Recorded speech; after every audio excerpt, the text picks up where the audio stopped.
Well student, previous tutorial में हम लोग ने conditions of the decision making के बारे में हम लोग ने देखा। व्हाट इज द कंडीशन और डिसीजन मेकिंग कहाँ पर हम लोग यूज करते हैं। इसमें हम लोग ने पढ़ा इफ कंडीशंस, इफ और एल्स कंडीशंस हम लोग ने पढ़ा। और इसके बाद हम लोग इफ एलिफ और एल्स कंडीशंस हम लोग ने पढ़ा। उसके बाद बच्चों हम लोग उसमें और ऑपरेटर पढ़े और एड ऑपरेटर का कैसे यूज करते हैं ये हम लोग ने देखा। और हम लोग साथ में ये भी देखें कि नेस्टेड कंडीशंस का इस्तेमाल कैसे करते हैं, इसके बारे में उन्हें समझा। आज थोड़ा सा हम लोग आगे की ओर बढ़ते हैं। अब तो इसमें गोटू का यूज नहीं है, पाइथन सपोर्ट नहीं करता है, स्विच केस पाइथन सपोर्ट नहीं करता है। तो अब जो थोड़ा सा हम लोग आगे की ओर बढ़ते हैं, तो ये है topic, next topic is called as an loop. तो आज हम लोग लूप के बारे में डिस्कस करते हैं। What is the loop? तो लूप क्या होता है? वेल बच्चों, loop it means repetition of work from source to destination with updation is called loop. अगर कोई भी काम को हम लोग repeat and repeat repeat and repeat repeat and repeat repeat and repeat repeat and repeat repeat and repeat repeat and repeat हम लोग work करते हैं विथ अपडेशन, उसमें परिवर्तन के साथ, तो इसी को हम लोग क्या कहते हैं? लूप कहा जाता है। जैसे फॉर एग्जांपल देखते हैं, मान लो ये तुम्हारा घर है, ये हमारा सेंटर, यहाँ से आते हो फिर घर जाते हो, फिर यहाँ से आते हो फिर घर जाते हो। एक दिन आया था फर्स्ट दिन, और एक दिन आओगे जिस दिन कोर्स कंप्लीट हो जाएगा वो लास्ट दिन। और इस बीच में रोज क्या हम एक ही चीज पढ़ाते हैं? रोज नया चीजें पढ़ाते हैं, अपडेशन होता है नॉलेज का।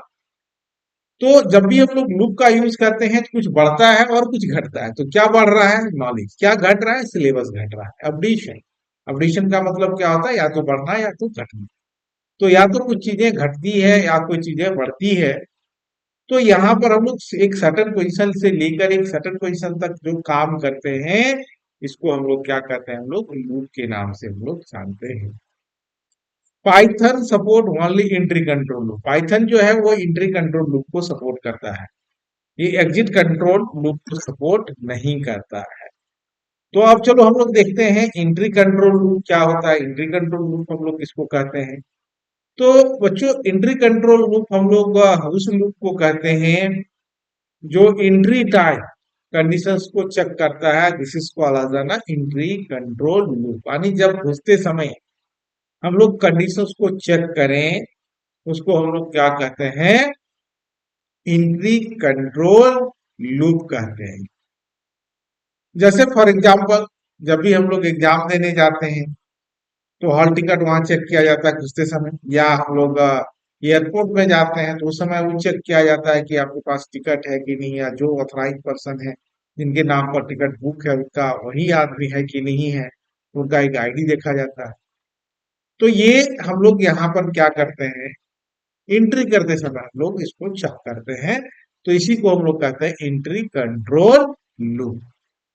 तो ये हम लोग देखेंगे। अब एंट्री कंट्रोल लूप में कौन कौन से लूप होते हैं, तो हम लोग का यहाँ पर पाइथन में देखते हैं। नंबर 1 में हम लोग पढ़ेंगे व्हाइल लूप, और नंबर दूसरा जो हम लोग पढ़ेंगे बच्चों, और यहाँ पर सेकेंड जो हम लोग सपोर्ट करता है ये फॉर लूप है। और इसी में हम लोग नेस्टेड लूप भी पढ़ने का काम करेंगे। तो ये है। अब हम लोग देखते हैं लूप जब भी हम लोग पढ़ते हैं तो कुछ बातें हम लोग याद हमेशा रखते हैं कि हम लोग को कहाँ से वर्क करना है, कहाँ तक कर लेना है, और हमारा डिसीजन क्या होगा, उसको हम लोग यहाँ पर देखेंगे। तो जैसे फॉर एग्जाम्पल हम लोग देखते हैं I = 1, तो this is called as an variable initialization. हम लोग ने यहाँ से शुरू कर रहे हैं, कहाँ से? आई का वैल्यू हम लोग ने क्या दिया? 1 दिया। I <= 10, this is called as an limit oblique condition. और I = I+1, this is called as an decision. का तो इंक्रीज होगा या वैल्यू डिक्रीज होगा। तो ये तीनों काम हम लोग लूप में करना पड़ता है कि कहाँ से हम लोग काम कर रहे हैं, कहाँ तक करना होगा, और हमारा डिसीजन क्या होगा। अगर ये तीनों वर्क सही होगा तभी जाके लूप वर्क करेगा, अदरवाइज लूप वर्क नहीं करेगा। तो ये तो हम लोग ने देखा 1 से लेकर 10 तक। अगर हम लोग लिखते हैं ऊपर से नीचे की ओर जाते हैं, I equal to 10, I is greater than equal to 1 और I equal to I minus 1। तो यानी डिक्रीजिंग ऑर्डर में हम लोग, घटते हुए क्रम में हम लोग ले रहे हैं। तो ये हम लोग ने देखा। तो अगर ऊपर से नीचे या नीचे से ऊपर की ओर जाना है तो हम लोग ये स्टेप्स को फॉलो करते ही करते हैं।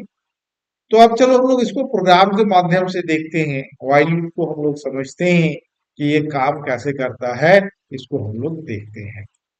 तो चलो बच्चों, अब यहाँ पर कंट्रोल एन हमने कर लिया। अब यहाँ पर हम लोग देखते हैं व्हाइल लूप। तो I equal to what? This is called as a variable initialization. And what is the value of I? That is the 1. अब यहाँ पर लिया हम I less than equal to 10. This is called as a limit of the conditions. कहाँ तक हम लोग को प्रिंट करना है। अब हमने I ले लिया। अब हम लोग नीचे लिखेंगे I प्लस प्लस, ऐसा नहीं है। अब I प्लस इक्वल टू 1 लिखें या I equal to I plus 1, एक ही बात है। असाइनमेंट ऑपरेटर का भी लोग यूज कर सकते हैं। तो ये हमने लिया। अब यहाँ पर हम लोग P19 हमने ले लिया, सेव कर लिया। तो ये देखो 1 से हम लोग 10 तक यहाँ पर प्रिंट कर दिए। अब ये सवाल आता है कि सर हमको एक ही लाइन में प्रिंट करना है, तो कैसे करेंगे? तो अब यहाँ पर लिखेंगे इंट इक्वल टू, यहाँ पर स्पेस दे दिए। अब इसको चलो हम लोग देखते हैं। तो ये यहाँ प्रिंट कर दिया। तो इंड जो है ये लाइन टर्मिनेट नहीं होने देता है, एक ही लाइन में वो प्रिंट करता है। और हम लोग अगर इंड नहीं लगाएंगे तो ये देखो क्या करेगा, आपको एक ही सीक्वेंस में हम लोग यानी नीचे, यानी लाइन प्रिंट क्या करता है, लाइन को टर्मिनेट करने का भी यहाँ पर काम करता है।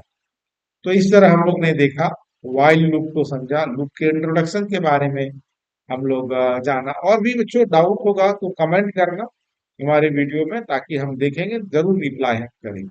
और अधिक जानकारी के लिए हमारे सेंटर को विजिट करो, हमारे चैनल को सब्सक्राइब करो, वीडियो को लाइक करो। और अगर फेसबुक से देखते हो तो हमारे चैनल को फॉलो करो, ताकि और भी वीडियो मिलता रहे।